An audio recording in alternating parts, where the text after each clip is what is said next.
Bonjour à tous. Bonjour tout le monde. Bonjour à tous. Bonjour à tous. Et à tous d'ailleurs. Alors, bienvenue à tous les participants du webinaire. Peut-être pour vous faire un petit rapide point technique avant de rentrer dans le vif du sujet. N'hésitez pas à utiliser l'onglet chat qui vous permet de converser avec nous. Vous le voyez autour de la table, nous sommes 4 et bientôt rejoints. Donc, n'hésitez pas à vous présenter dans le chat, nous donner un peu votre fonction, éventuellement l'établissement que vous représentez et même vos attentes si vous en avez. Tout au long de la présentation, vous pourrez poser vos questions. On vous encourage vivement à le faire, non pas dans l'espace chat, mais dans l'onglet questions, qui porte bien son nom. Avec d'ailleurs, si jamais une question a déjà été posée et que vous souhaitez, que vous posez la même, vous pouvez voter. Vous verrez, il y a un petit bouton pour faire remonter la question et comme ça, on y répondra en priorité. Sachez que tout au long de l'événement, on vous posera certaines fois des questions qui apparaîtront sous forme de sondage. Voilà, on vous invite à y répondre de manière sincère et de toute façon anonyme. Le replay sera disponible à partir du moment où on clôturera l'événement. Donc, vous recevrez par mail le lien vers la vidéo de l'enregistrement et on vous enverra également la liste des questions-réponses si jamais on n'a pas répondu à tout. Il y a d'autres personnes qui nous rejoignent, mais quand tu es prêt, Erwan, on peut y aller. Et bonjour à tous. Bonjour à toutes et à tous. Là, je vois qu'on est 70. Je vais commencer à lancer la présentation. Et puis comme ça, le temps qu'elle se lance, tout le monde sera arrivé.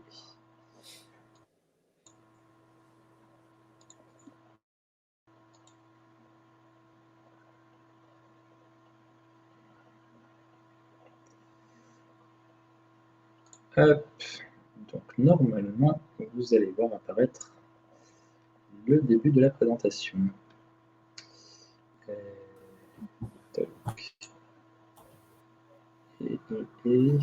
Bonjour. Ok. Et donc là, ça devrait passer à la première diapo. C'est bon pour nous. Ok, bon. Donc, nous sommes ici aujourd'hui pour discuter de l'expérimentation qui a été introduite par la loi Climat et Résilience de l'option végétarienne quotidienne pour les collectivités volontaires et surtout de son évaluation, puisque je vais vous en parler. C'est une expérimentation prévue par la loi et donc on doit présenter au Parlement un rapport qui donne une idée de l'impact de la mise en œuvre de cette mesure sur différents paramètres. Donc aujourd'hui, là normalement on voit la deuxième diapo. Ça a l'air bon. Donc on va commencer, je vais vous rappeler assez rapidement le cadre de l'expérimentation, un petit point de situation sur cette expérimentation, et puis on va avoir un échange avec deux gestionnaires qui ont accepté de pouvoir témoigner, qui ont mis en œuvre cette expérimentation. Donc, ils vont pouvoir nous expliquer un peu la façon dont ils l'ont mis en œuvre et puis l'évaluation des impacts qu'on a été faite. Et ensuite, l'idée, c'est vraiment de pouvoir répondre à vos questions, puisque voilà, on est là pour échanger, pour que tout soit clair pour tout le monde et pour que ce soit le plus interactif possible dans ce cadre-là. Donc, contexte général. Dans le cadre du Programme national pour l'alimentation, il y a une action, l'action numéro 24, qui prévoit la promotion des protéines végétales et qui s'appuie sur deux dispositions de la loi Egalim. La première, donc le plan pluriannuel de diversification des sources de protéines, qui est obligatoire depuis la sortie de la loi Egalim pour tous les restaurants collectifs, sauf privés, qui font plus de 200 repas par jour, et qui sera obligatoire pour les restaurants privés à partir du 1er janvier 2024. Et puis l'autre disposition de la loi Egalim que vous devez connaître peut-être mieux, qui est donc le menu végétarien hebdomadaire, cette fois, qui était disponible sous forme expérimentale entre le 1er novembre 2019 et le 1er novembre 2021, et qui a été rendu pérenne par la loi climat et résilience. Il y a de l'accompagnement qui a été fait concernant la mise en place de toutes ces mesures dans le cadre du Conseil national de la restauration collective et plus précisément du groupe de travail nutrition qui est coprésidé par Agores et par la Direction générale de la santé. Donc il y a un certain nombre d'outils d'accompagnement qui ont été mis en place. Donc un guide de recommandation pour l'option hebdomadaire, un livret de recettes végétariennes, parce que ça répondait apparemment à une demande forte de notre part de pouvoir avoir des recettes adaptées à la restauration collective. Et puis un document de cadrage sur le plan pluriannuel de diversification des sources de protéines, qui n'était pas forcément très bien compris avec la rédaction qui en était faite dans la loi. Et plus récemment, à destination de la formation initiale des cuisiniers, on a travaillé avec l'Éducation nationale sur un guide pédagogique pour la formation initiale.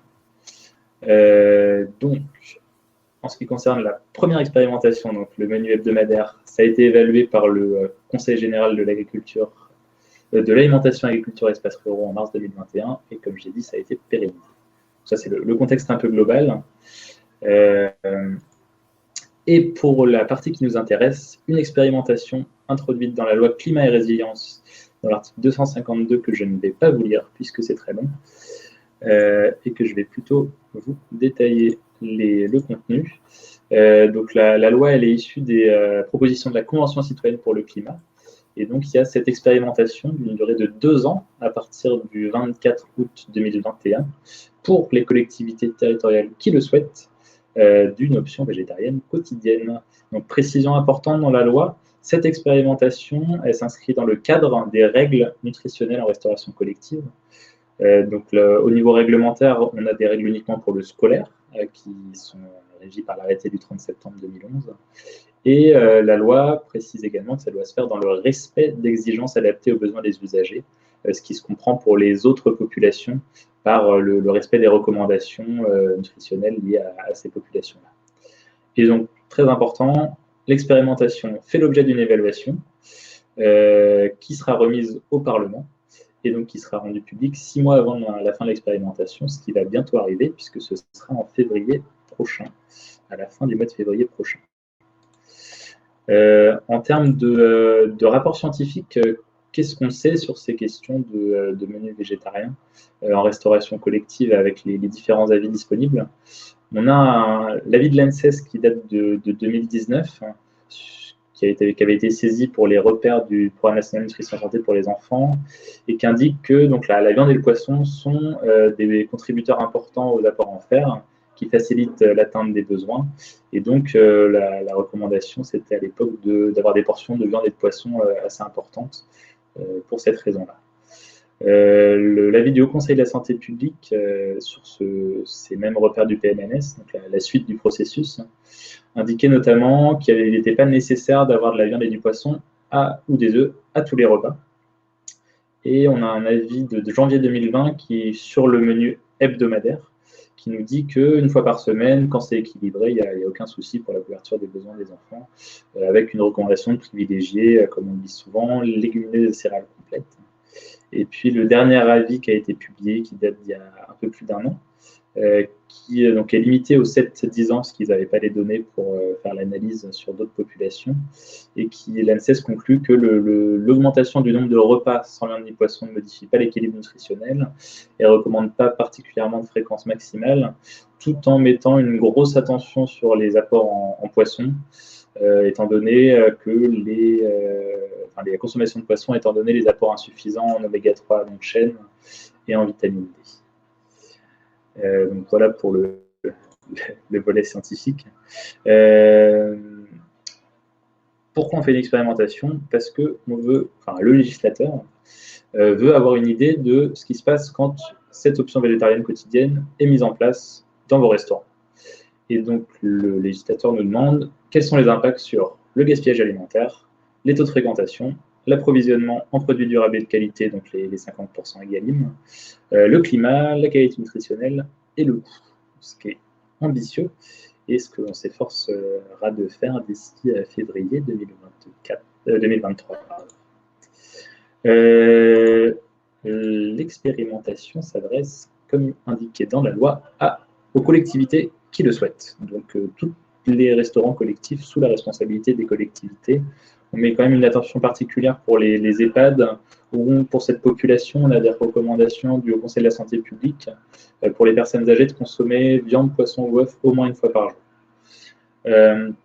Et qui est concerné, alors vous pouvez soit avoir mis en place cette option végétarienne depuis longtemps, et c'est le cas d'un certain nombre d'entre vous, soit l'avoir mis en place depuis la rentrée 2022 ou la rentrée 2021, en lien avec la loi.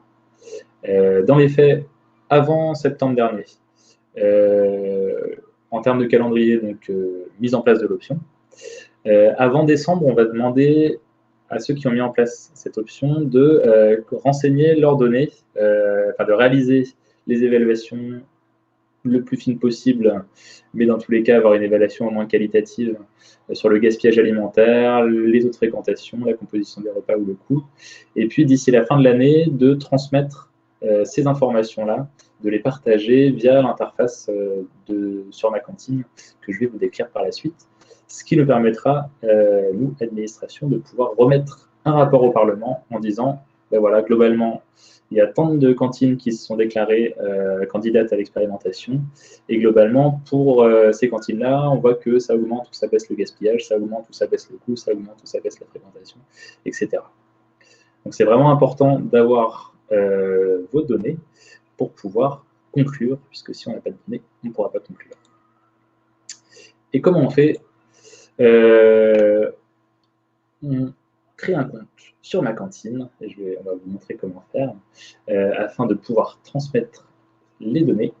On renseigne un formulaire assez général quand on s'inscrit avec les caractéristiques de l'établissement, ça prend quelques secondes, et puis de l'option végétarienne, et ensuite les évaluations que j'ai citées déjà plusieurs fois, et le partage de ces données pour nous permettre de pouvoir avancer.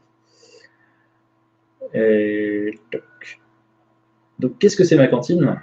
Pour celles et ceux qui ne connaissent pas, c'est une plateforme gouvernementale pour la restauration collective qui a pour objectif d'accompagner la transition alimentaire, et j'ai oublié de changer de diapo, pour d'une part aider les cantines à comprendre et à mettre en œuvre la loi Egalim et puis la loi climat et résilience, permettre la remontée de données et puis permettre la transparence pour à la fois les convives et les patients, les parents, pardon. J'ai perdu mon diapo. Ok. Et donc ça, en fournissant un service, à la fois avec des informations, des outils et des ressources, et puis un accompagnement par une équipe dont une partie est présente aujourd'hui, selon une méthode agile. Et donc, un point qui ne concerne pas directement l'expérimentation, mais qu'on tient à rappeler à chaque fois qu'on peut le rappeler, c'est la télédéclaration sur les produits durables et de qualité, qui concernera pas forcément tout le monde, mais en rappel rapide, loi Egalim, 50% de produits durables et de qualité dans les assiettes, dont 20% de produits bio à partir du 1er janvier dernier, et donc l'obligation de faire un bilan chaque année pour voir où on en est par rapport à cet objectif.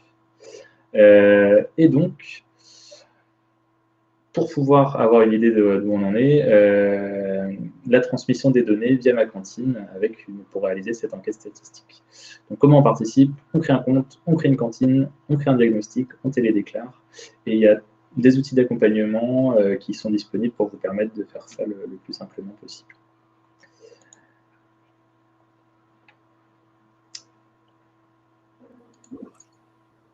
Alors, il y a... Excuse-moi, est-ce que tu veux qu'on lance un sondage peut-être? Je pense que c'est le moment de lancer un sondage. Parce que c'est le moment aussi. Du coup, on va vous demander si... alors, hop, vous publiez le sondage. Normalement, vous voyez qu'il apparaît et il propose de choisir l'option qui correspond ou qui correspond à votre établissement. Donc, si vous avez déjà mis en place une option de menu végétarien, et si oui, sous quelle modalité?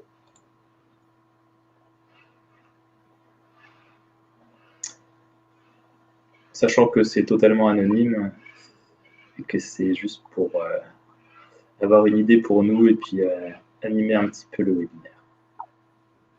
Exactement. Alors, pour l'instant, en live, mais des gens continuent à répondre. On est à 60 votes. Il y en a 37% qui ne sont pas concernés, donc peut-être qui ne sont pas directement gestionnaires. On a et parmi ceux qui sont concernés, on a une moitié de gens, 14 qui n'ont pas encore mis en place le menu végétarien, 14 qui l'ont mis en place en menu unique et 13 en choix multiple. Je vais communiquer les informations quand les votes. Vas-y. Vas-y. On peut voir, enfin, si vous cliquez sur sondage, vous pouvez voir les résultats. Peut-être pas, en tout cas, moi, je peux les voir. Ok, merci Erwan. Je ne savais pas que tout le monde pouvait voir. Donc, parfait, je ne vous les mettrai pas. Et juste pour ceux qui ont posé la question, le webinaire est enregistré et le support vous sera communiqué, j'imagine, en fin de webinaire.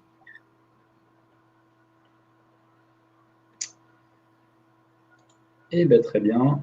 Donc, je reviens à la présentation. Et donc, on arrive sur ma cantine, les choses qui nous intéressent. Alors, n'hésitez pas à aller directement sur le site en même temps pour pouvoir tester vous-même. C'est toujours une solution. Et puis, ça vous permettra de poser vos questions une fois qu'il y aura des questions. Donc, est-ce que vous connaissez ma cantine ?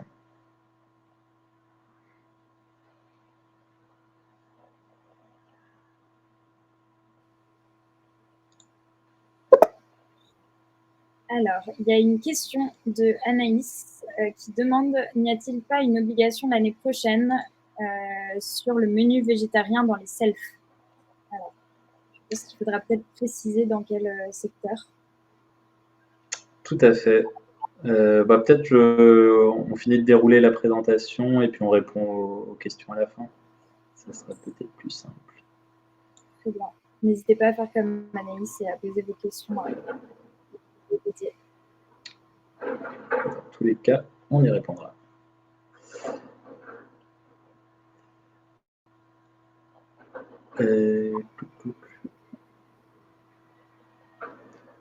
Ouais. Donc, comment on fait sur ma cantine? Donc, comme je disais, n'hésitez pas à y aller pour ceux qui ne connaissent pas, à créer un compte pour ceux qui n'ont pas de compte. Donc, quand vous arrivez sur l'interface, ça donne la page qui est à gauche. C'est assez simple pour créer un compte. Quand on clique sur créer mon compte, donc vous voyez, c'est très simple. Il faut remplir nom, prénom, utilisateur, mot de passe, email, et c'est à peu près tout pour avoir une inscription. Et ensuite, une fois que vous êtes inscrit, vous pouvez créer la ou les cantines que vous gérez. Et de la même manière, les informations qui vous seront demandées, ce sera vraiment très simple et très rapide à remplir. Donc, le SIRET, le nom, la ville, à savoir si vous êtes une cuisine centrale ou pas, satellite, le nombre de convives, le nombre de couverts, secteur d'activité, etc. Donc les informations que vous connaissez normalement. Donc ça, c'est le schéma classique pour pouvoir faire votre compte. Et ensuite, pour le sujet qui nous intéresse particulièrement aujourd'hui, c'est-à-dire notre expérimentation option végétarienne, il y a une interface qui est dédiée dans vos diagnostics. Donc vous créez un diagnostic, ça concerne les différentes dimensions de la loi Egalim. Donc à la fois les questions de produits durables et de qualité, de gaspillage, de substitution des plastiques, d'information des usagers, mais aussi la question qui nous intéresse aujourd'hui, de diversification des sources de protéines et de menus végétariens.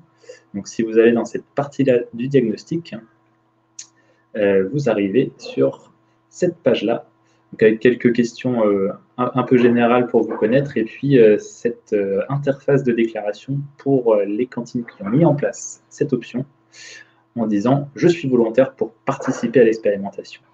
Dans les faits, ça vous engage à pas grand-chose, surtout si vous l'avez déjà mis en place. Nous, ce qui nous intéresse vraiment, ce sont votre expérience, vos évaluations de l'expérimentation. Donc, on va vous demander la date de mise en place. Est-ce que ça a été mis en place à cette rentrée-là? Est-ce que ça a été mis en place depuis 10 ans? Les modalités de mise en œuvre. Donc, est-ce que c'est à choix multiple ou à choix unique? Et puis, est-ce que c'est sur inscription ou non? Et puis, des informations à renseigner donc, maintenant et en décembre 2022, à savoir que bon, si vous complétez vos données en décembre, on vous demandera que de remplir l'onglet décembre. C'est pas très grave si vous remplissez pas les deux onglets. Et donc, ce qui va nous intéresser comme information sur l'impact, c'est une évaluation du taux de prise, les catégories de plats qui sont servis sur 20 repas successifs. Donc, si vous avez une option VG tous les jours, ben, ça vous fait 20 options VG sur 20 repas successifs. Et donc, nous, ça nous intéresse de savoir si c'est omelette tous les jours ou si c'est sur vos 20 repas une certaine diversité avec des plats à base de céréales et légumineuses, des plats à base d'œufs, des plats à base de fromage, des plats qui sont prêts à l'emploi ou pas. Ça, c'est intéressant pour nous pour pouvoir faire l'évaluation à la fin de la mise en œuvre. Donc, bon, l'idée, c'est d'avoir une vision assez globale. Ça peut changer d'un plan alimentaire à l'autre. On ne demande pas à la virgule près d'être précis, mais on va avoir une idée un peu globale de la façon dont c'est mis en place. Ensuite, en termes d'impact sur le gaspillage, on va vous poser déjà des questions assez qualitatives. Si jamais il n'y a pas de pesée, donc est-ce que selon vous ça a augmenté, diminué ou il n'y a pas de différence en termes de gaspillage? Et puis, si vous avez réalisé des pesées qui nous permettent de pouvoir évaluer une différence entre plat végétarien et pas végétarien, dans ce cas, de renseigner les données de pesée de gaspillage alimentaire. Mais voilà, dans tous les cas, les données qualitatives, si vous les avez, les données quantitatives, il n'y a pas d'obligation de tout remplir pour compléter le questionnaire. Même chose pour la fréquentation. Est-ce que quand vous avez introduit cette option, ça a fait évoluer la fréquentation dans un sens ou dans un autre? Et puis, si ça l'a fait évoluer, une estimation de l'évolution. Même chose pour le coût, donc que ce soit le coût matière ou alors le tarif pour les convives, parce qu'apparemment, il y a certaines collectivités où il y a un tarif différencié pour cette option ou pas. Et puis, une évaluation un peu globale de la satisfaction, à la fois pour les convives et puis pour vous, pour le personnel, avec les raisons pour lesquelles c'est satisfaisant ou pas satisfaisant. Ce qui nous permettra d'avoir une idée des facteurs qui expliquent la réussite ou l'échec de la mise en place de cette expérimentation, de cette option VG quotidienne. Et enfin, quelques infos qui nous intéressent. Est-ce que vous avez utilisé des livrets de recettes? Est-ce qu'il y a eu de la formation des cuisiniers? Et ça, on s'est rendu compte dans l'évaluation de l'expérimentation hebdomadaire que c'était très important et que les collectivités qui formaient les cuisiniers avaient un taux de satisfaction bien supérieur. Et puis, des éventuels freins à la mise en place de l'option VG. Et vous pouvez cliquer en bas sur « Je souhaite être informé ». Si vous voulez avoir le plus d'informations possible sur les résultats de cette évaluation. Et une fois qu'on a fait tout ça, on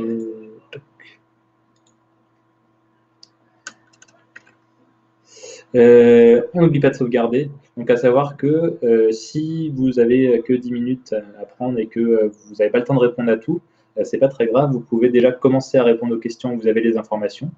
Cliquez sur sauvegarder et quand vous vous reconnecterez, ça sera enregistré. C'est l'avantage de cet outil, ça peut se faire en plusieurs fois. Vous pouvez aussi, si vous êtes plusieurs gestionnaires enregistrés pour une même cantine, ça peut être quelque chose qui est complété par des personnes différentes, si chacun a les informations différentes. Donc vraiment dans la volonté d'être le plus flexible possible et de pouvoir permettre la remontée d'informations. Donc voilà pour comment ça marche.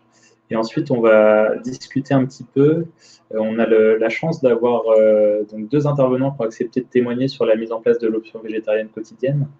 On a donc Nicolas Madet, qui est directeur de la cuisine centrale de Bègle, et Florent Busson, qui est gestionnaire adjoint au chef d'établissement du lycée polyvalent Victor Hugo de Lunel, et qui vont donc nous partager leur expérience sur la mise en œuvre de cette option. Une petite présentation, nous expliquer quelles sont les modalités de mise en œuvre, les éventuelles difficultés, l'évaluation des impacts, donc que ce soit de manière qualitative ou quantitative, et si c'est le cas, l'utilisation de l'outil de déclaration sur ma cantine.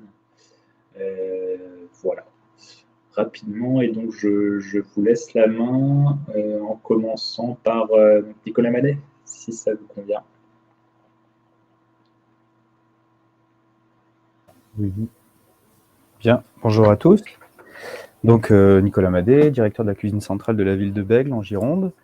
Alors les repas végétariens qu'on appelle les repas alternatifs à Bègles, on les a mis en place en 2014, à la rentrée de septembre 2014. Donc sous la direction en tout cas de la collectivité. À l'époque, le maire était Noël Mamère, et les élus avaient à cœur de reproposer une initiative qui avait échoué en 2002, c'est-à-dire de proposer des repas végétariens aux convives de la restauration collective. Donc on a eu en 2013 la possibilité de se former auprès de Gilles Davot, donc, qui est une référence en termes de restauration végétarienne à grande échelle. Et donc il est venu en cuisine centrale avec plusieurs membres d'autres collectivités pour apprendre à travailler, pour transmettre son savoir, et puis apprendre au chef cuisinier à travailler des céréales, des légumineuses, des produits qu'on n'a pas l'habitude de voir quand on fait un sapé de cuisine. Et donc, on s'est fait un catalogue de recettes à partir de cela, qu'on a commencé à mettre en œuvre à la rentrée 2014, où on avait un système assez contraint. On avait demandé aux parents de s'inscrire à l'année, dans les premiers temps, c'est-à-dire d'inscrire les enfants comme non consommateurs de viande pour l'année. C'était très contraignant. On a vite réduit l'inscription à 15 jours à l'avance. Donc, moyennant... alors, quand je parle d'inscription, en fait, on utilisait le portail famille qui est lié au logiciel Concerto. Donc, on a pu mettre en place un système de réservation 15 jours à l'avance. On a commencé très petit, avec 50 repas par jour, en alternative quotidienne. Alors, c'est peut-être ça, j'aurais peut-être dû commencer par ici, mais depuis 2014, on propose une alternative végétarienne quotidienne. Donc, on a commencé à 50 repas par jour. Aujourd'hui, on est rendu à 450, 500 repas par jour sur un total de 2700 repas. Donc, on fabrique tout ce qu'on peut faire maison, on le fait maison. On fait très peu appel aux produits de l'industrie agroalimentaire, tout simplement parce que on les a testés, ça ne nous convient pas en termes de produits rendus. Alors, il y a des produits qui sont pourtant qualitatifs à la base, hein, qui sont de toute façon qu'on achète en bio, mais qui ne tiennent pas à la liaison chaude, parce qu'on a la particularité de travailler en liaison chaude. Donc, les produits qui sont en forme de boulettes ou de steak, enfin de galettes, ne tiennent pas s'ils sont recouverts de sauce, ou alors sèchent énormément s'ils sont envoyés tels quels. Donc, on a préféré partir sur des produits plus simples qu'on va transformer directement en cuisine. Que dire d'autre? C'est vrai que ça s'inscrit aussi dans une démarche de variété alimentaire, c'est-à-dire qu'on considère maintenant les repas alternatifs comme d'autres recettes. On essaye de faire cette promotion du repas végétarien, ce qui n'est pas toujours simple, hein. On a connu des erreurs, on en connaît encore, on apprend de tout ça. On essaie de se faire un catalogue de recettes qui reviennent régulièrement, et puis on écoute nos convives, et on a simplifié par rapport à ce qu'on pouvait faire au démarrage. On a simplifié notre prestation en faisant des recettes autour de céréales très simples, comme la semoule, le boulgour, le blé, le riz, les pâtes. Voilà, on essaie de se restreindre et la pomme de terre, pourquoi pas, mais on essaie de se restreindre à des recettes très simples qu'on va ensuite agrémenter avec des légumineuses, donc soit sous la forme de sauce, soit sous la forme de tartes aux légumes aussi, si on fait en association avec les œufs ou d'autres produits laitiers. Enfin, on On a notre propre registre, notre propre catalogue de recettes alternatives. Si je devais parler des écueils, c'est pas les cuisiniers qu'il faut former en premier, ou alors en tout cas, si on forme les cuisiniers en premier, il faut former en parallèle le plus rapidement possible, avant même de lancer les premières assiettes. C'est les agents de restauration, les agents de service qu'il faut former, informer, à qui il faut donner des billes et des éléments de langage pour que le convive soit accompagné dans cette démarche. Donc c'est facile de former les cuisiniers, ça ne veut pas dire que c'est facile de les convaincre aussi, parce qu'il y en a beaucoup qui sont attachés à leur morceau de viande. Et donc aux recettes qui en contiennent. On a aussi l'importance d'informer les parents sur la démarche, mais bon, là maintenant l'opinion est prête, hein. Enfin, je veux dire, tout le monde est au courant qu'on peut faire un repas alternatif au minimum par semaine dans la cantine, et donc c'est important de communiquer aux parents pourquoi on le fait, que ça ne met pas en danger la santé des convives, des enfants. Et puis je pense aussi, ce qui est important, c'est de pouvoir laisser le choix. Donc de la contrainte des 15 jours de réservation au démarrage, on est rendu maintenant à 48 heures à l'avance, et parce qu'on a acquis des statistiques et qu'on est capable maintenant de vivre là-dessus. Alors même, j'ai envie de dire, on fait cette inscription pour pouvoir identifier les enfants qui ne mangent pas, comme la majorité des autres convives qui mangent de la viande, du coup. Donc ça permet aux agents de recevoir une liste qui est extraite de notre logiciel, et de pouvoir la communiquer dans les satellites, et donc d'identifier les enfants qui ne mangent pas de viande le jour où ils ont été inscrits comme tels. Donc on a 2 catégories de population. Les enfants qui sont inscrits à l'année, qui ne consomment pas de viande, donc ceux-là, ils sont, on va dire, ils sont gérés de façon invisible par la cuisine centrale. Et puis ensuite, on a les enfants qui consomment ponctuellement des repas alternatifs, soit parce qu'ils ne veulent pas manger la viande du jour, soit parce que ils veulent découvrir le repas alternatif du jour. Et il faut aussi voir dans cette offre quotidienne un moyen de sortir par le haut de la gestion de la laïcité à la cantine, où en fait on laisse la possibilité aux familles de gérer l'alimentation de leurs enfants, soit pour des raisons cultuelles, soit parce qu'ils veulent que leurs enfants mangent autre chose que de la viande. Et donc on a cette offre-là, et d'ailleurs on est en train de l'étendre aussi aux poissons. Donc il n'y avait pas de repas alternatif aux poissons, et les élus de la nouvelle équipe municipale, donc dirigée par Clément Rossignol-Puech maintenant, ont demandé à ce qu'on puisse fournir un repas végétarien en alternative aux poissons. Voilà, donc si on doit parler de gaspillage alimentaire, effectivement, au démarrage, on en a beaucoup gaspillé, parce qu'il y avait soit des erreurs, soit de la surproduction. Aujourd'hui, si je regarde les statistiques, on gaspille pas plus qu'une autre recette qui contiendrait de la viande. On gaspille un peu moins quand même en surproduction, parce qu'il n'y a que 500 repas à préparer. Donc on a une production qui est un peu plus fine. Et puis, donc on utilise moins de produits, et puis aussi c'est réservé à l'avance. Donc on est sur des quantités qui sont connues. Et puis si on génère du gaspillage, c'est clairement parce que la recette est ratée, et ça, on le constate tout de suite, même depuis la cuisine centrale, avant même qu'on ait les retours dans les écoles. Notre dernier événement en date, et qui pourtant était plutôt quelque chose à succès, c'était la pizza au millet de la semaine du goût. En plus, ça tombait sur la semaine du goût, où clairement, quand c'est froid, c'est pas très bon. Donc on reverra aussi notre recette et notre façon de la servir.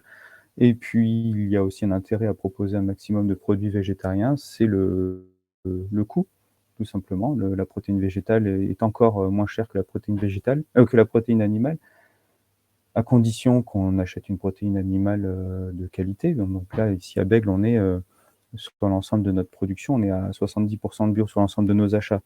Donc la viande bovine, c'est soit de la viande bio, soit de la race à viande. Le poulet, c'est du bio.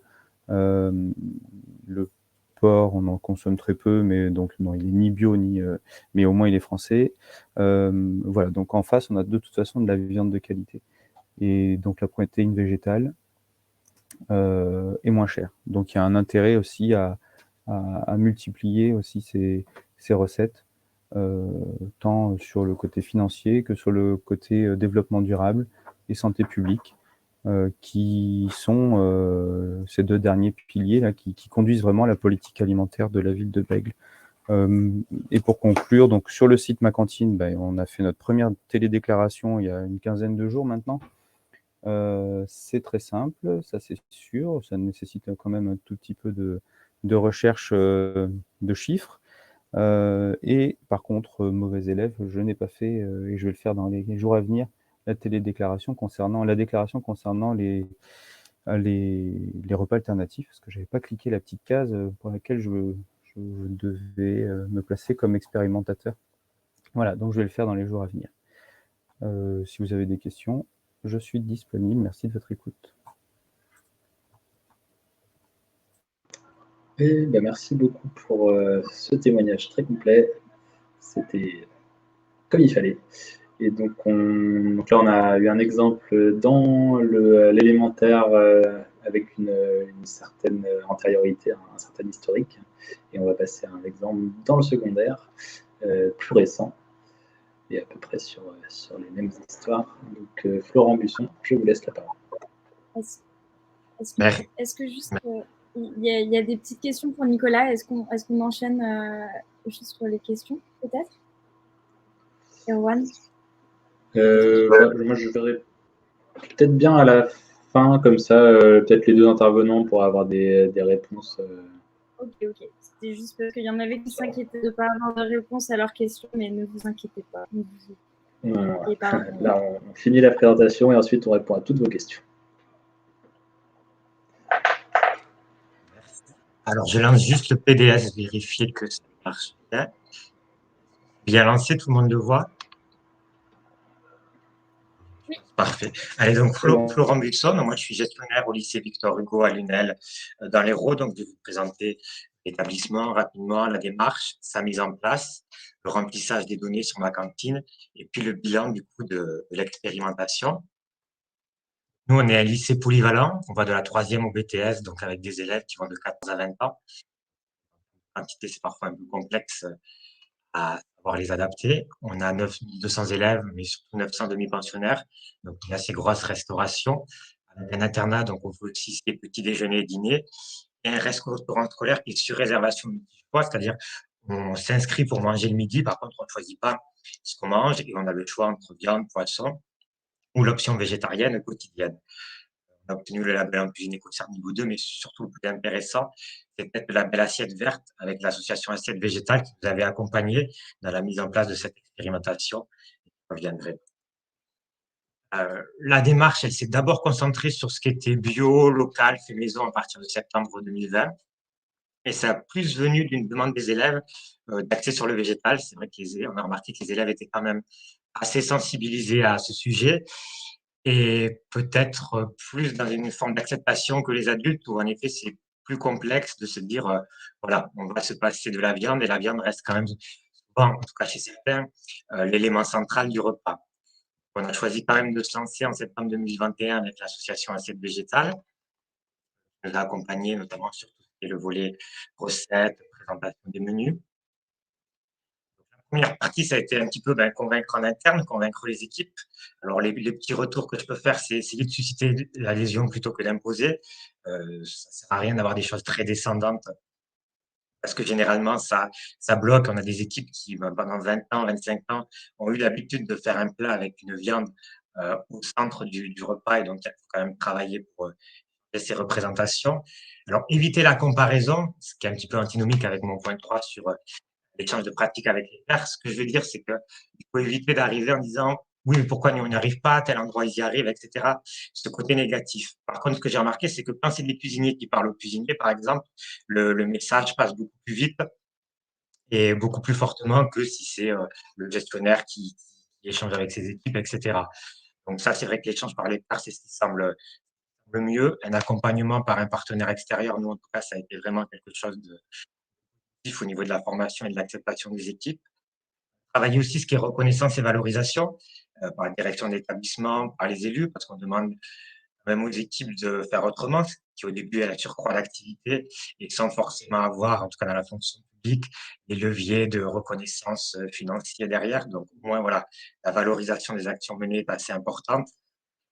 Pas l'erreur, ben, ça a été évoqué dans la précédente intervention, on va forcément se tromper et forcément, il y aura des recettes qui vont pas marcher, des choses où on va penser bien faire et au final, ça va se retourner contre nous. Donc, il faut accepter qu'au début, ben, on tâtonne. Et voir aussi pour le matériel, c'est vrai que généralement, quand on part sur du végétal, on essaye d'être sur du fait maison. Et donc, du coup, il faut que tout ce qui est équipement en restauration suive derrière. Au niveau des convives, bon, ben, tout ce qui est goût, présentation, texture, etc., ça, on va dire comme pour tous les plats classiques. Bien communiquer sur la démarche. Nous, on a beaucoup communiqué en amont auprès des parents, auprès des élèves, via les éco-délégués. Pendant la démarche, pourquoi on introduisait tel plat, est-ce qu'il avait plu ou pas, pourquoi on le retirait, pourquoi on allait recommencer à le présenter.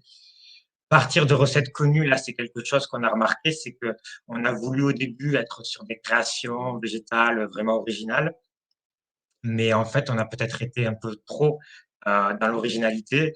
Et pour commencer, par exemple, proposer des lasagnes végétales, bien parce que c'est un plat que les élèves aiment, que les élèves identifient assez facilement. Et c'est vrai qu'au début, être sur des choses un peu moins créatives, mais qui vont inciter les élèves à aller vers ce plat végétarien, ça peut être intéressant. Et ça, c'est en tout cas, nous, ce qui nous a aidé à augmenter notre taux de prise. Faire goûter aussi, ben, quand on présentait, par exemple, une lasagne avec de la viande, une lasagne végétarienne, on incitait les élèves, s'ils le voulaient, voilà, alors on leur mettait un petit bout de lasagne végétarienne, qui voient s'ils aimaient, s'ils aimaient pas, etc. Et tout ce qui est après nudge, on traduit par coup de coude, c'est tout ce qui est psychologie sociale un petit peu. Là, c'est vrai que c'était l'association Assiette Végétale qui nous avait pas mal donné ses conseils sur le nom du plat, valoriser le nom du plat et pas être simplement sur végétarien ou protéines végétales, etc. Mais essayer de trouver des noms sympathiques comme aubergine du soleil, revisiter, voilà. Mais pas tout définir par rapport à la viande, c'est-à-dire c'est pas un plat sans viande, mais c'est un plat végétal. Par exemple, pour notre chili, on a abandonné l'idée de l'appeler chili sin carne, on l'appelle silicone végé, ce qui veut peut-être rien dire en espagnol, mais en tout cas, on se démarque d'être toujours dans un rapport où la viande est l'élément central de référence. On positionne le plat végétal ou végétarien. J'utilise les deux expressions parce qu'on fait les deux, parfois du végétal, du végétarien, donc c'est pour ça que je saute de l'un à l'autre. Ce plat, on le positionne en premier sur le menu et surtout pas à part, c'est-à-dire pas dans une catégorie à part identifiée. Nous, il est en premier, il est considéré comme un plat classique. Pourquoi remplir les données après sur ma cantine? Alors, pas sous l'angle des données intéressantes, le ministère, l'expérimentation, mais nous, pourquoi ça peut être intéressant pour nous, sachant que ben, chacun, on a déjà quand même pas mal d'enquêtes à remplir de nos institutions de tutelle. C'est que, bon, au premier abord, quand on nous dit qu'on en a encore une autre à remplir, c'est pas toujours un grand enthousiasme, mais il y a quand même plusieurs aspects intéressants dans la démarche. C'est un, on va pouvoir s'auto-évaluer, quelque chose qu'on a un peu de mal à faire généralement parce qu'on lance le projet, on est pris dedans et on a du mal à avoir le temps de faire un pas de côté sur la démarche qu'on a menée.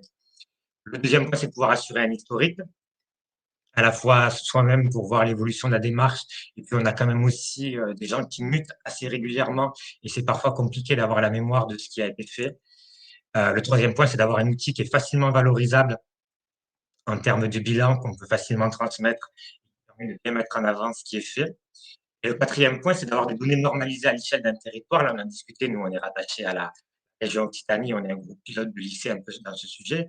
C'est que la région nous disait, moi, ce qui pourrait m'intéresser aussi, c'est d'avoir en fait des données normalisées au niveau de tous les établissements que je gère, moi, de ce groupe pilote, et de pouvoir facilement comparer ce qui est fait ou ce qui n'est pas fait, quels sont les points de progression, les difficultés de chacun, etc. Là, quand il y a des gestionnaires de plusieurs sites ou quand la collectivité a plusieurs établissements, ça peut être aussi intéressant. Retour d'expérience sur la partie remplissage des données, ça a été évoqué, c'est quand même quelque chose d'assez rapide et facile à faire. Le site est bien ergonomique. Vous pouvez remplir au fur et à mesure, et ça, c'est agréable de ne pas avoir à tout mettre d'un coup, pardon. N'hésitez pas à anticiper pour récolter les données en amont. C'est quand même le plus facile pour le coût du repas, donner des gaspillages, etc. Pour les établissements multi-choix, il faut savoir un peu adapter nos réponses parce que c'est vrai que, par exemple, le coût moyen du repas, il va falloir le calculer en faisant une projection parce que nous, on ne peut pas prendre un jour donné vu que tous les jours, on a viande, poisson et l'option végétarienne ou végétale. Donc ça, il faut voir avec le chef de cuisine combien a coûté la viande ce jour-là, combien a coûté le plat végétarien pour pouvoir comparer. Et pour les peser, alors nous, c'est là où on a peut-être été un peu en difficulté, c'est que vu qu'il y a tous les jours ces trois options, au niveau des données, en tout cas quantitatives, c'est compliqué de les avoir. Après, l'avantage, c'est qu'on a un agent qui a des restrictions, on ne peut pas aller en plonge et qui est au tri, là où les élèves, du coup, peut-être les biodéchets, les emballages, et qui là, par contre, pose des questions sur pourquoi les élèves ont jeté le plat, etc. Donc, on avait un retour, par contre, au niveau qualitatif de pourquoi le plat a été jeté ou au contraire, pourquoi il y avait aucun reste. Et avoir un recul de la mise en place d'expérience, ce que je voulais dire, c'est que généralement, il faut quand même compter 3 à 6 mois minimum pour que l'expérience se mette en place, qu'on tâtonne sur les recettes à mettre en œuvre, que les convives soient sensibilisés à la démarche, etc. Donc, il faut quand même un certain recul avant de pouvoir, euh, avant de pouvoir avoir un retour. Au niveau de l'expérimentation en elle-même, on est à un taux de prise élevé aujourd'hui, on est de 35%. Mais alors, je rassurais vraiment tout le monde, au départ, on était à 10%. Hein, donc, il ne faut pas non plus s'attendre à des démarrages forcément fulgurants. Et c'est vraiment un travail de longue haleine. Hein. Ce n'est pas un sprint, c'est un marathon. Il peut y avoir des journées dépassant les 50%, mais ça dépend un peu du plat végétarien qui est offert, face à quel plat de viande et de poisson il est. Donc, toutes ces y avoir. Voilà, il y a un temps d'adaptation nécessaire hein, qu'il faut vraiment prévoir et sur lequel il faut tenir bon, même si on peut avoir des résultats décevants. Le coût du repas est moins élevé. Alors, nous, on a chiffré à 20% environ, mais là aussi, c'est assez compliqué à chiffrer suivant le poisson. Parfois, on sert du poisson frais qui vient d'être du gros du roi, donc forcément, l'écart avec le plat végétarien est plus fort, etc. Mais bon, voilà une moyenne qui donne une idée, mais en tout cas, il y a une économie, c'est sûr, qui permet après d'être réinvestie. Des produits bio sous signe de qualité, les céréales complètes, de la viande, etc., de meilleure qualité. Alors, nous, sur le gaspillage alimentaire, ce qu'on note à moyen terme, c'est qu'il n'y a pas d'effet. À court terme, il y a pu avoir une petite hausse sur le plat végétarien, le temps qu'on se cale sur ce que les élèves aimaient et les faire adhérer hein, et rentrer dans la démarche. Mais aussi, pourquoi c'est peut-être pas représentatif de tous les établissements sur le gaspillage, c'est qu'il y avait quand même une démarche très ancienne sur la lutte contre le gaspillage alimentaire depuis 5-6 ans. Donc, au niveau déjà de tout ce qui était viande et poissons, beaucoup d'actions avaient été menées sur la taille de la viande, sur le fait d'avoir des couteaux qui coupent bien. Donc, peut-être que là, il y a peut-être un effet de seuil, un effet qui trompeur pour notre établissement par rapport à la moyenne des autres établissements scolaires à multi-choix. Et après, comme tout le monde, juste rebondir un dernier point sur le coût du repas moins élevé, dire que c'est d'autant plus intéressant dans cette période où on a quand même une flambée des coûts des denrées alimentaires, où c'est compliqué de maintenir des taux de qualité élevés. Donc, ça peut vraiment être un levier. Pas pour la présentation. Après, si jamais il y a des questions. Merci beaucoup. C'est toujours instructif et c'était très pédagogique. Merci pour toutes ces informations et puis je pense qu'on va pouvoir répondre à vos questions.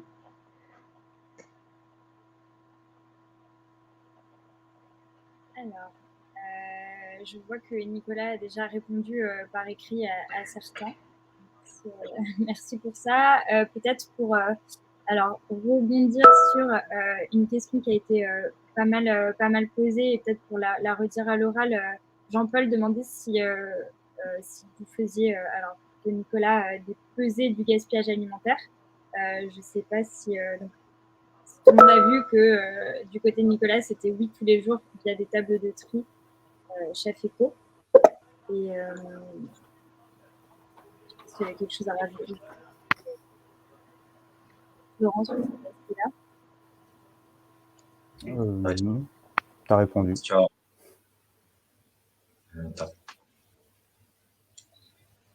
J'ai pas entendu, pardon là. On parlait gaspillage alimentaire. Et est-ce que vous faisiez une pesée du gaspillage alimentaire? Oui, nous, il y a des pesées régulièrement. On en fait 3-4 fois dans l'année. Voilà. Après, c'est compliqué de nous de séparer ce qui est pesé vraiment du plat végétal des autres plats parce qu'en plus, on composte tout, nous, y compris les produits carnés. Donc, nous, les élèves jettent les emballages et après tout ce qui est biodéchets, le plat à part. Mais du coup, oui, 3 à 4 fois dans l'année, on fait depuis voilà, 5-6 ans des jetés et on essaye surtout après de leur demander pourquoi ils jettent, pour essayer d'avoir des actions ciblées pour réduire le gaspillage. En moyenne, on est plutôt autour de 50 à 55 grammes par convive. Très clair, merci. Erwan, peut-être que tu voulais répondre en direct à une question. En tout cas, c'est ce que tu as marqué sur l'obligation. Ouais, j'ai essayé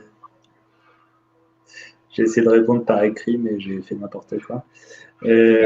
Pour répondre à la question sur donc l'obligation de cette option VG, en fait, il y a 2 cas de figure. Il y a les collectivités où on est sur cette expérimentation. Là, c'est les collectivités qui le veulent, ce sera évalué et ensuite le législateur se saisira des résultats de l'expérimentation. Et l'autre périmètre, c'est le périmètre État, établissement public, entreprise publique, où dans ce cas-là, à partir du 1er janvier prochain, il y aura effectivement une obligation d'avoir une option végétarienne tous les jours. Et dans ce cadre-là, on attend, dans le cadre du CNRC, l'avis de l'ANSES qui va faire des recommandations pour les adultes végétariens pour pouvoir élaborer les outils d'accompagnement. Merci Erwan. Et une autre question pour toi, une question de Cyril qui te demande si les données seront en libre accès. Les résultats alors, les données, enfin tout ce qui est évaluation, oui, c'est le rapport au Parlement sera rendu public, c'est prévu par la loi. Après le fichier Excel brut, non, puisqu'on va pas, enfin, l'idée c'est que chacun soit à l'aise de répondre de manière anonyme et qu'on ait des tendances générales et pas de aller extraire une ligne et de dire machin fait comme ça, c'est pas l'idée. Des données agrégées sur l'expérimentation. Merci. Alors, c'était une question pour Nicolas qui a répondu à l'écrit, plus rapide que son nombre. Et peut-être que la question peut se poser aussi à Florent. Vous tournez avec une base de combien de recettes récurrentes? Nicolas disait entre 20 et 25. Oui, c'est à peu près pareil pour nous aussi. Et sur les recettes végétariennes préférées, on avait des recettes à base de pâtes et leur sauce. C'est moi qui ai répondu. Pareil. Oui, c'est ça. Et j'aurais pu répondre la même chose, mais d'un point de vue purement convive. Mais du coup, chez vous, Florent.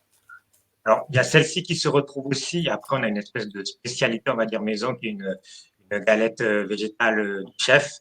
Et on a beaucoup communiqué dessus. Voilà, on l'avait fait tester, goûter. Et c'est vrai que ça, on voit aussi que c'est un plat qui marche bien.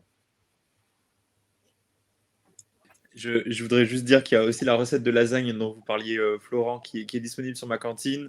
Les recettes de la région Hauts-de-France qui nous ont été partagées et qui permettent de préparer un repas végétal. Pareil pour les recettes d'assiettes végétales. Et je vous ai partagé un lien qui est un petit peu plus haut dans le chat avec toutes ces recettes. On a même des recettes spéciales légumineuses parce que 2022, c'est l'année des légumineuses. Donc voilà, pour la diversification des protéines, ça sert aussi. N'hésitez pas à consulter la page que je vous ai transmise.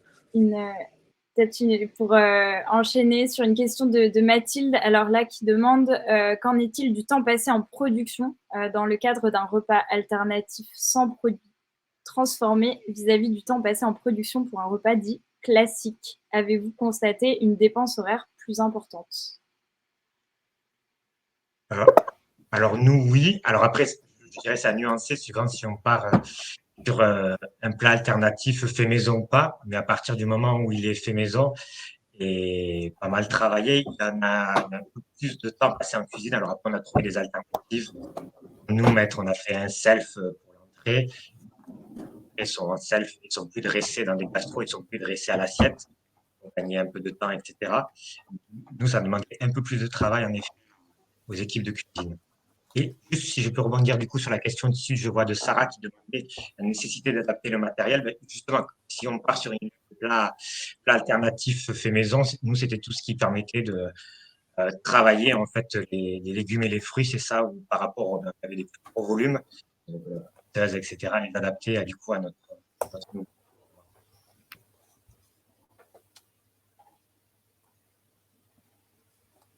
Merci. Est-ce que Nicolas, vous souhaitez réagir au temps Non, non, mais passé? le temps passé, effectivement, si vous faites appel à des produits industriels, on va gagner du temps, mais on va pas gagner forcément en qualité, hein. Donc, le mieux, c'est de faire maison. Et vu les quantités mises en œuvre, alors même quand on fait un alternatif pour 2500, enfin une recette végé pour 2700 personnes, il faut privilégier le fait maison et des choses simples, avec le minimum d'opérations unitaires. Sinon, effectivement, on fait exploser les équipes. Mais non, c'est pas plus compliqué de faire un repas végétarien qu'une autre recette qui ne le serait pas. Et justement, alors une question qui s'adresse directement à toi, Nicolas. Sur le plan nutritionnel, comment t'en sors-tu pour respecter les fréquences? Y a-t-il des enfants qui mangent tous les midis un repas alternatif? Il y a des enfants qui mangent tous les midis un repas alternatif. Alors, si on prend le menu, un menu classique à Bègle, on peut. Alors, je suis en train de regarder en même temps sur mon écran là, mais si on prend un poisson une fois par semaine, qui n'est pas une alternative à la viande, mais néanmoins, on va quand même placer un poisson par semaine. On va placer un produit à base d'œufs une fois par semaine. On va placer un repas alternatif, un repas végétarien par semaine. Il nous reste que 2 cases pour mettre de la viande.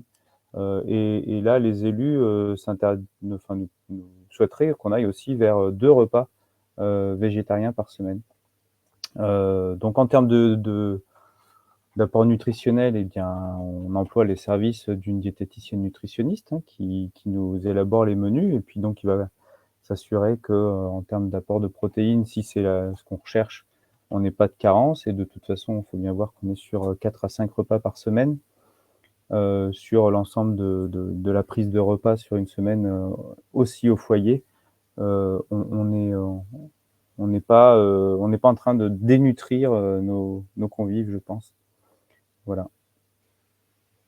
Justement, sur ça, merci beaucoup pour ces réponses. Alors, il y a une question très spécifique sur les carences en B12 des végétariens et si vous les prenez en compte. Bon, c'est peut-être très technique. Je ne sais pas si vous avez un élément de réponse sur ça ou sinon on pourra peut-être échanger plus en amont avec Linda. Alors, sur l'apport en B12, c'est si jamais j'écoute.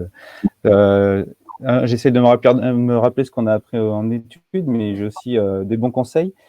C'est si on a une alimentation strictement végétale. Par contre, à la cantine, on est aussi sur des protéines animales quand on propose de l'œuf ou des produits laitiers. Donc, même sur les carences en B12, je ne suis pas sûr qu'on participe à cela, à la restauration collective de Bègle. Même, j'entends même, c'est sûr que non. Merci.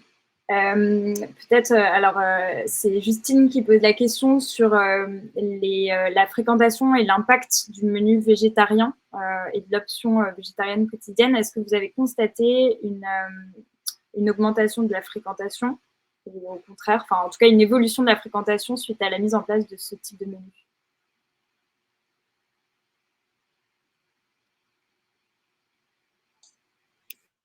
Nous concerne, il n'y a pas eu forcément d'évolution de la fréquentation, mais avec la nuance que nous, on est un établissement qui est situé, on va dire, en périphérie de la ville de Lunel et où autour, il n'y a pas d'autres solutions de restauration. Et les élèves que nous accueillons ne sont pas des élèves qui habitent à côté généralement. Donc, ils sont un peu captifs le midi pour manger chez nous. C'est vrai qu'on avait des élèves qui, du coup, étaient déjà dans une logique de sans viande ni poisson et à qui on picolait en donnant plus d'entrées dans une grande assiette pour faire office de plat alternatif avant le lancement de l'expérimentation.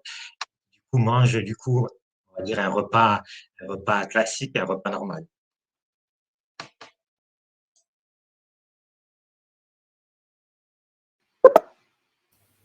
Mais nous aussi, on a des convives captifs, hein. C'est notre population d'élèves qui augmente, donc on a notre population de convives en restoco qui augmente aussi. Mais néanmoins, depuis 8 ans, on est passé comme je l'ai dit, de 50, aller rapidement à 100 repas par jour, à presque 500 et parfois plus de 500.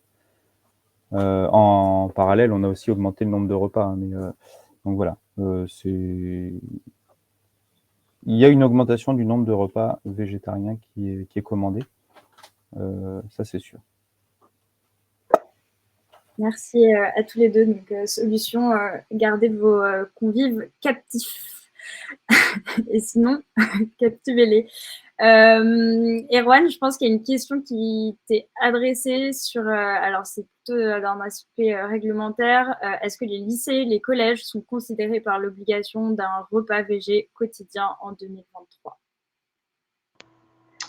Eh bien non, puisque collège et lycée dépendent des départements et des régions, donc des collectivités. Donc s'ils le veulent, ils le peuvent, mais ils ne dépendent pas de l'État, établissement public ou entreprise publique, donc ils n'ont pas l'obligation, en tout cas pas pour le moment.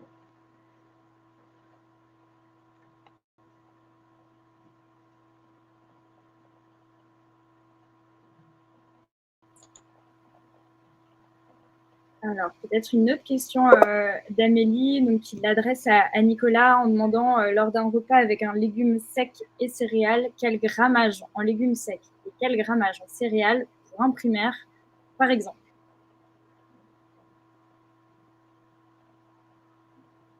Alors, je vais interroger ma collègue et je reviens vers vous dans quelques secondes. Merci. On vous l'avait dit, ce webinaire est interactif. N'hésitez pas à voter pour les questions qu'on n'aurait pas forcément vues et auxquelles on n'aurait pas forcément répondu. Mais en tout cas, on vous enverra toutes les réponses par écrit également. Et vous aurez le replay disponible. Alors, une question pareille pour toi, Erwan, je pense. Les établissements de santé sont-ils concernés par un repas végétarien pour le personnel? Question. Pour les patients? Question. Pour des établissements de santé qui dépendent de l'État, donc tout ce qui est hôpitaux, oui. Donc pour le personnel, oui. Pour les patients, ça dépend de l'état des patients. Est-ce qu'on ne va pas aller... ça dépend des besoins nutritionnels spécifiques de tel et tel patient. Ça, c'est vraiment de la nutrition personnalisée, donc ça sort du cadre général.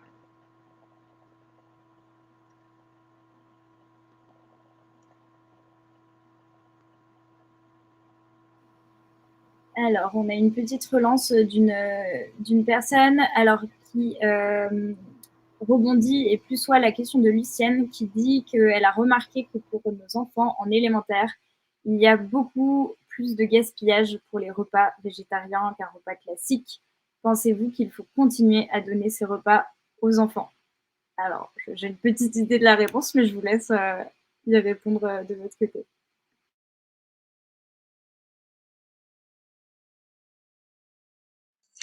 Oui, moi je dirais, voir depuis combien de temps la démarche a été lancée. Et après, voilà, c'est surtout voir pourquoi il y a du gaspillage. C'est vrai que là, il faut une enquête en demandant aux enfants qu'est-ce qui est plaît dans le plat. Mais pour moi, c'est normal au début d'avoir une hausse du gaspillage alimentaire parce que c'est quelque chose de nouveau pour les convives auxquels on le sert. Parce que, comme je disais, on tâtonne sur les recettes et il y en a où on pense bien faire en allant sur du créatif. Et parfois, il vaut mieux rester sur des choses simples. Peut-être, voilà, au niveau de la texture, au niveau de la présentation, il y a plein de choses qui peuvent jouer. Mais en tout cas, non, il n'y a pas de raison qu'il y ait plus de gaspillage sur le plat alternatif à moyen terme, je dirais. Au début, comme on a dit, on tâtonne et puis, ben, il faut s'adapter, mais surtout échanger avec les élèves pour voir ce qui les plaît et pouvoir après le corriger les prochaines fois. Ben, je rejoins Florent. Ça fait partie d'une diversité alimentaire, c'est tout. Si je faisais un navarin d'agneau, bah, quand je faisais du navarin d'agneau, parce qu'on n'en fait plus, on avait beaucoup de gaspillage aussi. Pour un élémentaire, juste en lentilles, alors si je fais un curry de légumes orange, bio, donc orange parce que carottes et lentilles corail, en lentilles, on va mettre 70 grammes net, accompagné de penne, bio aussi, donc semi-complète. On serait sur 120 grammes. Donc 120 grammes de féculents, 70 grammes de lentilles et tout ce qui va autour de la lentille, donc les carottes, la sauce, la crème fraîche, etc. Donc on est, voilà, C'est un ordre de grandeur. Les adultes sont un peu plus gourmands, 200 grammes de pâtes, 120 grammes de lentilles. Si je peux juste De toute compléter. façon, on peut pas augmenter la taille, pardon, Florent, on peut pas Oui, vas-y, augmenter la vas-y, taille pardon. du bol alimentaire acceptable par un enfant, hein. C'est pas parce que c'est végétarien qu'il faut lui en mettre plus dans l'assiette. Il risque pas de le manger de toute façon.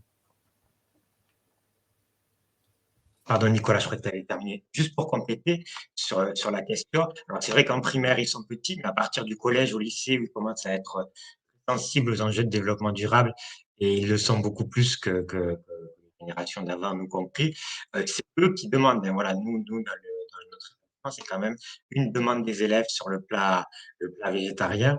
Donc, c'est dommage de ne pas les initier dès le primaire à quelque chose qu'ils vont avoir dans le reste de la scolarité et où après, ils vont souvent être même porteurs sur ce sujet.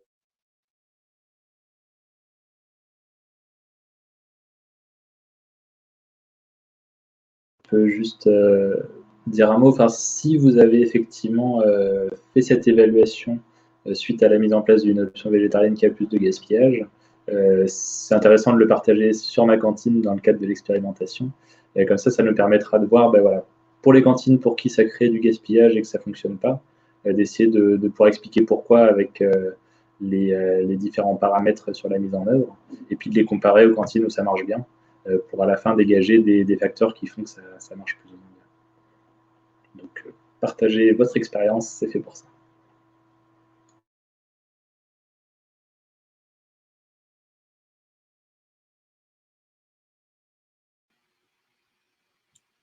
Alors, il me semble qu'on a répondu à toutes les questions. N'hésitez pas à vous manifester. Ah non, il y en a une qui arrive pile à ce moment-là, qui demande à Florent, quand vous discutez avec vos collègues, avez-vous l'impression que l'option VG est très répandue dans les lycées? L'option VG quotidienne, non, pas encore. Je dirais qu'on est encore quand même sur le début de la démarche. L'option après hebdomadaire, oui, ça s'est quand même proposé de plus en plus. Et c'est vrai que l'introduction quotidienne, on sent que ça augmente, mais après, voilà, ça dépend vraiment des établissements. Mais pour tous les enjeux qui soient de santé, de développement durable, la laïcité, comme le disait Nicolas, les questions économiques aussi dans le contexte actuel, et puis la demande des élèves, c'est quand même quelque chose qui augmente et qui augmente fortement.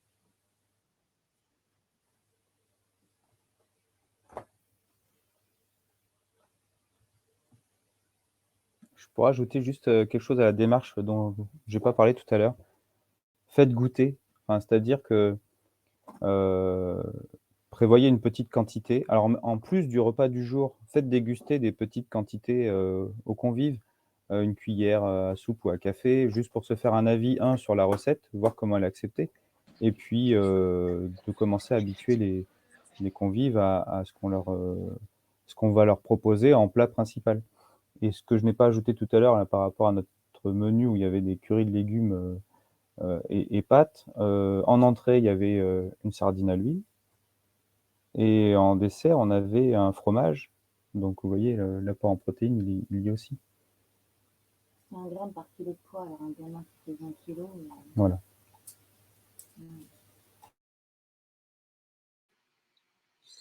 Merci pour ces compléments d'information.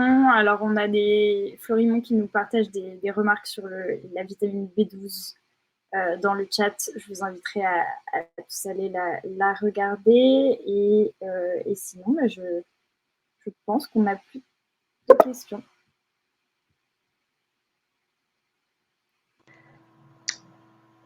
Et bien, si c'est le cas, il ne nous reste qu'à vous remercier. Je vais insister une dernière fois de vraiment tous ceux qui ont mis en place l'option, allez voir sur ma cantine, ça prend vraiment pas beaucoup de temps. Et si vous l'avez mise en place, que ça marche, que c'est vraiment une réussite, et partagez-le puisque ça nous permettra de faire remonter cette information au législateur.